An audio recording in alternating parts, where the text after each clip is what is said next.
अस्सलाम वालेकुम मेरे समझदार पाकिस्तानियों। मेरा नाम रेहान तारिक है और आप मेरा यूट्यूब चैनल और फेसबुक पेज देख रहे हैं। करोड़ हा दरूद आका दो जहां नबी मेहरबान मोहम्मद मुस्तफ़ा सल्लल्लाहु अलैहि वसल्लम पर।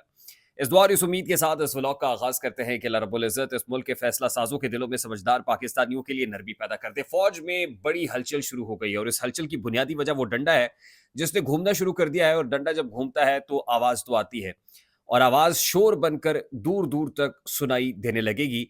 ऐसा वाकिफाने हाल बता रहे हैं। एक नहीं बल्कि मुतअद्दिद इस्तीफे हैं जो लाइन में खड़े हुए हैं। अब पहले कौन इस्तीफा देता है या पहले किसे जबरी तौर पर रुखसत कर दिया जाता है, इस हवाले से चंद हफ्ते और चंद महीने नहीं बल्कि यूं कहिए कि चंद दिन खासे अहम हो गए हैं। यानी आने वाले चंद दिनों में आपको दिखाई भी देगा और सुनाई भी देगा कि किस किस को खुडे लाइन लगा दिया गया है। कोर कमांडर मंगला से जो आगाज हुआ है, अब आपको दिखाई देगा कि इस तरह की मुतअद्दिद खबरें तकरीबन हर रोज आपको ना सिर्फ दिखाई देंगी बल्कि सुनाई भी देंगी। गुज़श्ता रात टॉप सिटी वन के मालिक कुंवर मुइज़ की दरखास्त के ऊपर जो इंक्वायरी कमेटी पाक फौज के अंदर एक major general serving major general की सरबराही में बनी है। सबसे पहले तो मैं उस हवाले से आपको बता दूं कि अब वाकिफाने हाल ये बता रहे हैं कि फैजाबाद धरना कमीशन की रिपोर्ट ने किसी फर्द को नहीं बल्कि एक इदारे को क्लीन चिट दी है। और वो इदारा कुछ कोई और नहीं है बल्कि पाकिस्तान की सुप्रीम इंटेलिजेंस एजेंसी आईएसआई है। फैजाबाद धरना के अंदर जो असल में गंद आ रहा था या कीचड़ आ रहा था वो इदारे के ऊपर आ रहा था। और इदारा अल्टीमेटली उससे अब आसानी से क्लीन चिट हासिल करने में कामयाब हो गया है, क्योंकि खबर ये चली कि जनरल फैज हमीद को क्लीन चिट मिल गई है। जनरल फैज हमीद को असल क्लीन चिट नहीं है बल्कि असल clean chit intelligence agency ISI को मिली है। लेकिन जनरल फैज़ के मामलात दुरुस्त हैं या नहीं हैं, इस हवाले से एक तासुर मिला कि जनरल फैज़ को इदारे ने बचा लिया है। लेकिन साथ ही गुज़श्ता रात जो खबर एयर हुई कि टॉप सिटी प्रोजेक्ट के मालिक की दरख्वास्त पर इंक्वायरी कमेटी बन गई है, अब उससे ये तासुर मज़ीद गहरा हो रहा है। यानी अब एक नई खबर जो इस वक़्त फ्लोट कर रही है या इनर सर्कल्स के अंदर है, वो ये है कि फैज़ाबाद धरना कमीशन के अंदर तो इदारे को क्लीन चिट मिली है, किसी फर्द वाहिद को क्लीन चिट नहीं मिली और उसके अंदर इदारे पे कीचड़ आ रहा था, इसलिए इदारे को बचा लिया गया है। इदारे की साख मुतासिर नहीं होने दी गई। जनरल फैज़ हमीद के ऊपर जो गुस्सा है वो अपनी जगह पर बरकरार है और अब टॉप सिटी प्रोजेक्ट की इंक्वायरी कमेटी में ये गुस्सा आपको उतरता हुआ भी दिखाई देगा।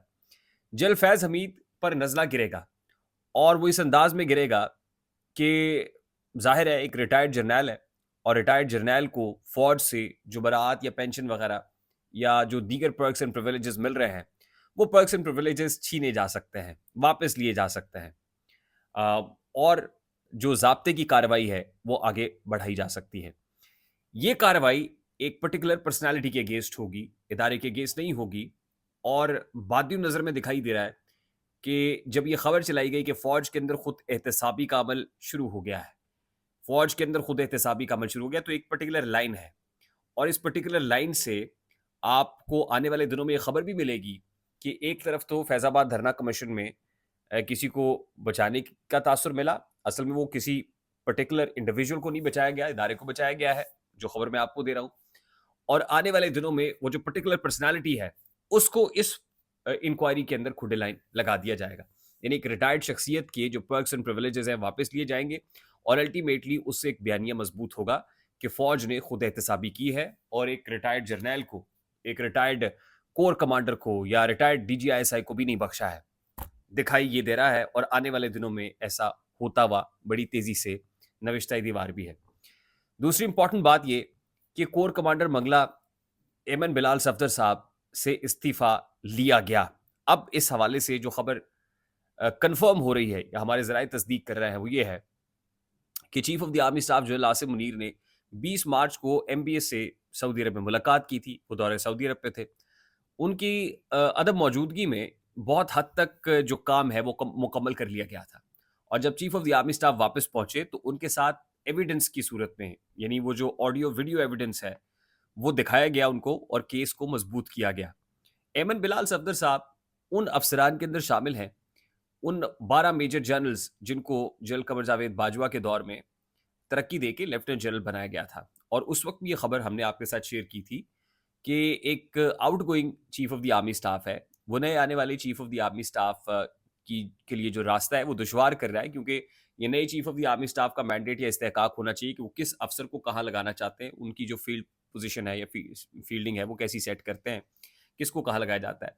बावजूद इसके कि लेफ्टिनेंट जनरल के ओहदे पर जो पोजीशंस है वो खाली नहीं थी, लेकिन एग्जिस्टिंग पोजीशंस के ऊपर, पोस्ट के ऊपर ही तरक्की देके 12 मेजर जनरल्स को, एक नहीं, दो नहीं, तीन नहीं, 12, 1 दर्जन मेजर जनरल्स को लेफ्टिनेंट जनरल के ओहदे पर तरक्की दे दी गई। एमएन बिलाल सफदर साहब भी उनमें शामिल थे और जरा ये बता रहे हैं कि वो समझते थे और पब्लिकली इस बात का इजहार भी करते थे कि वो chief of the army staff के लिए मोस्ट फेवरेट है। इस हवाले से उनके जो ख्यालात हैं, ये नज़रियात हैं, वो जनरल आसिम मुनीर साहब से मुताल्लिक दुरुस्त नहीं थे। और जब वो बतौर आर्मी चीफ तैनात भी हो रहे थे तो उस वक्त भी कुछ लोग लॉबिंग कर रहे थे और उसमें एमन बिलाल सफदर साहब के हवाले से भी खबरें सामने आ रही हैं कि वो भी शामिल थे। फिर जो माली बेज़ाब्तगी वाला मामला है वो अलहदा से है। घर की तामीर मरम्मत हो या किसी को फ़ौज में भर्ती कराने पर जो है वो असर और रसूख का इस्तेमाल हो, वो भी इस्टैब्लिश हुआ। फिर उसके बाद कुछ निजी महाफ़िल हैं, उन महाफ़िल में की गई गुफ्तगू, उसकी ऑडियोज़, उसके सब्सटेंशियल एविडेंस, ये सारा कुछ अब chief of the army staff general Asim Munir साहब के सामने रखा गया और उसके बाद ज़रा ये बताते हैं कि कोर कमांडर मंगला जनाब जनरल लेवल बिलाल सफदर साहब को 2 ऑप्शंस दिए गए, या तो कोर्ट मार्शल है या फिर आप के पास एक सेफ एग्जिट है। ये खबर हम आपको पहले दे चुके हैं कि सेफ एग्जिट के तौर पे उनको कबल अज़ वक़्त रिटायरमेंट देके तो साइडलाइन किया गया है। जनरल फैज़ हमीद से मुताल्लिक जो खबर है, वो आपको आने वाले चंद दिनों के अंदर मालूम हो जाएगी। और फिर जनरल आसिफ गफूर और उन समेत बहुत से ऐसे लोग हैं जो जिनका जो मामला है अभी पाइपलाइन के अंदर है और आने वाले दिनों में जब डंडा घूमेगा, नज़ला गिरता हुआ आपको महसूस भी होगा, दिखाई भी देगा। अब एक ऐसे मौके के ऊपर जब फौज में एक हलचल है, डंडा घूम रहा है, ऐसे में इमरान खान साहब ने तबले जंग बजा दिया है और हेड ऑन हो गए हैं chief of the army staff general Asim Munir साहब के साथ। मैं फिर ये रिएटरेट कर रहा हूँ कि उनके कान में किसी ने सरगोशी कर दी है कि now this is the time, कदम बढ़ाओ इमरान खान, हम तुम्हारे साथ हैं। और उसके ज़रिए से ये ऐसा खतरनाक खेल है जो मैं आपको बताऊं कि काउंटर प्रोडक्टिव भी साबित हो सकता है अगर वो required support from within the system या from outside the system, even from within the party, Imran Khan साहब को ना मिली। और जिस दीदा दलेरी के साथ उन्होंने खतरनाक इल्ज़ाम लगा के खतरनाक रास्ता चुन लिया है, अगर वो रिक्वायर्ड सपोर्ट ना मिली तो मैं आपको बता दूं कि एक बार फिर जो 9 मई में हुआ था, अब 9 मई प्लस हो सकता है और इस 9 मई प्लस का खमियाजा भुगतना पड़ेगा।